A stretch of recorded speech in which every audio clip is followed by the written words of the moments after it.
नमस्कार दोस्तों। तो मैं लेकर आ गया हूँ बनारस के भूतिया घटना का पार्ट 2 वीडियो। जैसा कि पार्ट 1 में मैंने बताया था कैसे मेरा दोस्त बनारस जाता है और मणिकर्णिका घाट पर जाकर डर सा जाता है और जैसे तैसे कर वो अपने गांव आ जाता है।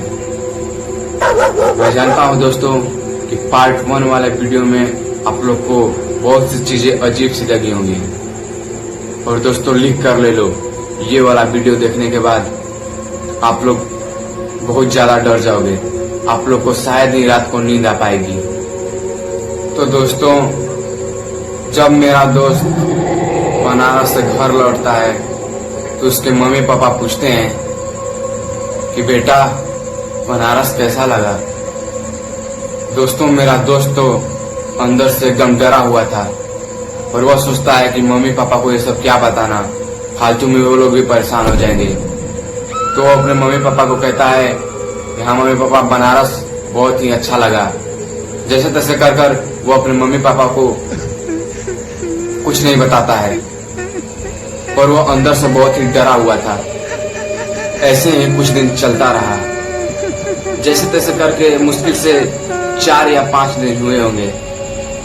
तो उसकी मम्मी को उसके बिहेवियर में कुछ चेंजेस नजर आते हैं, जैसे कि बाहर घूमने न जाना, अकेले अपने कमरे में बैठे रहना या अपने दोस्तों से नहीं मिलना। वो सोचती है कि आखिर मेरे बच्चे को हो क्या गया है। तभी वो बच्चे के पिताजी से कहती है, सुनिए जी, जब से हमारा बेटा बनारस से घूम कर आया है तब से बहुत ही अलग सा बर्ताव कर रहा है।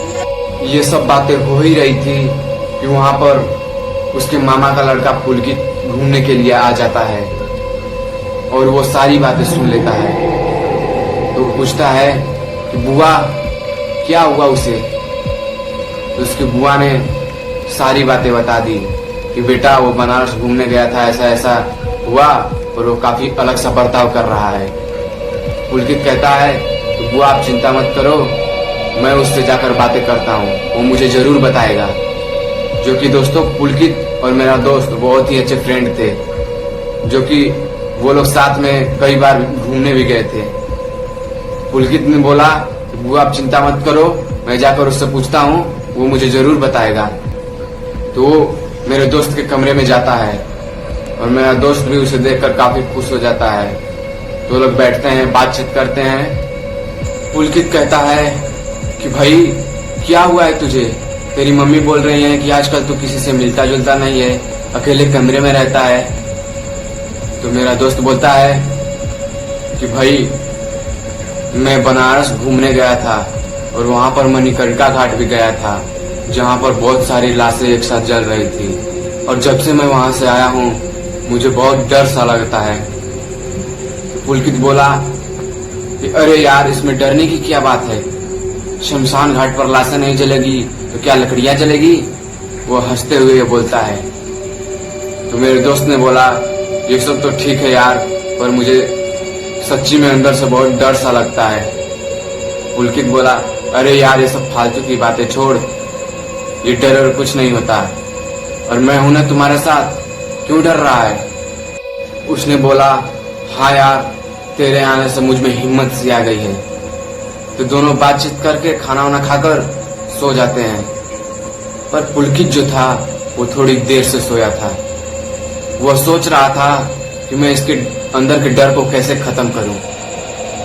दोनों एक साथ ही सोए थे और जब सुबह दोनों उठे तो पुलकित उससे बोलता है कि देख भाई, मैं तुझसे कुछ पूछूंगा और तुम उसका सही सही सवाल का जवाब देना। उसने पूछा कि भाई तुम मुझ पर भरोसा करता है कि नहीं। तो उसने बोला कैसी बात कर रहा है यार, मैं तुझ पर भरोसा करता हूँ। तो उसने बोला अगर तुम मुझ पर भरोसा करते हो तो कल मेरे साथ बनारस चलो। उसने बोला कैसी बात कर रहा है यार, एक बार बनारस जाकर डर गया हूँ, अब क्या मेरी जान लेना चाहता है। पुलकित ने बोला कि देख भाई, तेरा डर खत्म करने का यही एक उपाय है। उसने बोला कि तुझे मेरी कसम, तो चल मेरे साथ बनारस। तो मेरे दोस्त के पास तो मना करने का कोई चांस ही नहीं था। क्योंकि पुलकित ने उसे कसम दे रखी थी। तो वो दोनों अपनी मम्मी पापा से पूछकर दोपहर के ट्रेन से बनारस जाने का प्लान कर लेते हैं।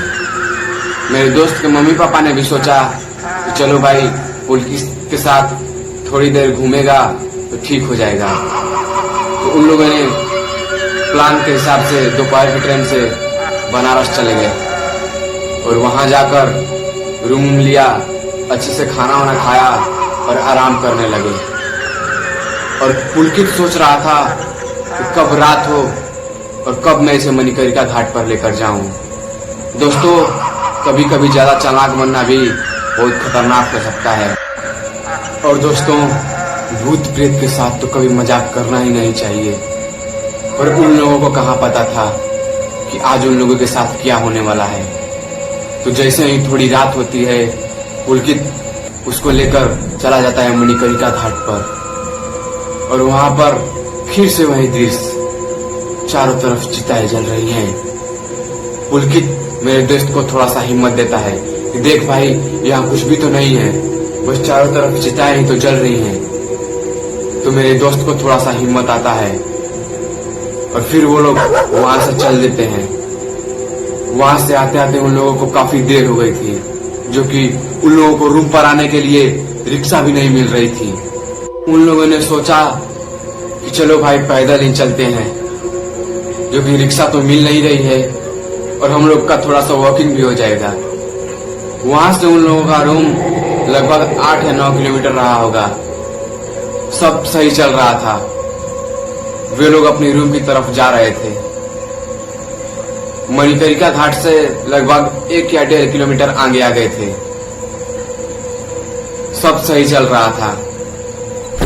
वे लोग आपस में बातचीत करते हुए जा रहे थे ताकि उन लोगों को अकेला फील ना हो। और वो जिस रास्ते से जा रहे थे वो रास्ता भी काफी सुनसान था, हर जगह लाइट भी नहीं थी। तभी अचानक से मेरे दोस्त को ऐसा महसूस होता है कि उन लोगों के पीछे कोई चल रहा है। वो अंदर से एकदम घबरा जाता है। उसकी हिम्मत नहीं हुई कि वो पीछे पलट कर देखे। उसने डरते हुए पुलकित से कहा कि देख भाई, मुझे लगता है हम लोग के पीछे कोई चल रहा है। रास्ता भी सुनसान था। पुलकित ने कहा, कैसी बात कर रहा है भाई, कोई नहीं है, ये सब तुम्हारा भ्रम है। जो कि रात भी काफी हो गई थी, पुलकित को नींद भी आ रही थी। वह बोला कि भाई देख, अब यहाँ से हमारा रूम ज्यादा दूर नहीं है, थोड़ी सी दूरी पर है। थोड़ी ही देर में हम लोग रूम पर पहुंच जाएंगे, तुझे डरने की कोई जरूरत नहीं है। ये कहकर मेरे दोस्त को थोड़ा सा हिम्मत देता है। दोनों सुनसान रास्ते पर चल रहे हैं, आसपास कोई भी नहीं है। अभी भी मेरे दोस्त को लग रहा है इन लोगों के पीछे कोई चल रहा है, पर यह सोचकर यह कुछ नहीं बोलता है कि ये पुलकित मुझे फिर डांटेगा। वैसे भी ये मेरे साथ तो है ही, मैं अकेले तो हूं नहीं। ये सोचकर पुलकित के साथ ये चल रहा है। तो भी कुछ देर बाद पुलकित को भी महसूस होता है, यार हम लोग के पीछे कोई तो चल रहा है।